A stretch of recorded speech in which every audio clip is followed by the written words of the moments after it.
जब दाऊद अंडरवर्ल्ड के डॉन थे। आप सबको पता है कि दाऊद की जो गुंडागर्दी थी या फिर कह ले कि जो अंडरवर्ल्ड में दबदबा था वो बरकरार था, और इसी वजह से उस समय के एक्टर्स, डायरेक्टर्स, प्रोड्यूसर्स सब के सब अपने आप को बहुत ज़्यादा असहमित समझ कर रहते थे।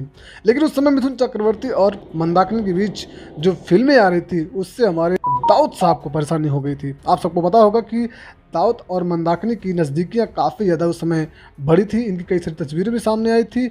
और यह चीज़ जब मिथुन चक्रवर्ती के साथ दाऊद ने देखी कि मिथुन के साथ मंदाकिनी की नज़दीकियाँ बढ़ती जा रही हैं, तब दाऊद का मूड सनक गया। हालांकि मिथुन चक्रवर्ती और मंदाकिनी की जोड़ी फैंस खुद पसंद करते थे फिल्मों में, और इस वजह से उन दोनों को लेकर कई सारी फिल्में बनाई जाती थी। लेकिन दाऊद को यह चीज़ पसंद नहीं आ रही थी और दाऊद ने मिथुन चक्रवर्ती को धमकी दिलवा दी। जब मंदाकिनी की वजह से मिथुन चक्रवर्ती को दाऊद से धमकी मिली, तब उसके बाद मिथुन चक्रवर्ती की परेशानियां भी बढ़ने लगी थी, क्योंकि भाई साहब मिथुन चक्रवर्ती साहब फैमिली वाले पहले से ही थे, उनकी शादी योग्यता वाली जैसे हो चुकी थी। लेकिन इन सभी के बीच मिथुन चक्रवर्ती के लिए एक एक्टर सामने आता है, संजय दत्त। संजय दत्त ने मिथुन चक्रवर्ती का सपोर्ट किया और मिथुन चक्रवर्ती के सामने खड़े होकर दाऊद से टक्कर लिया।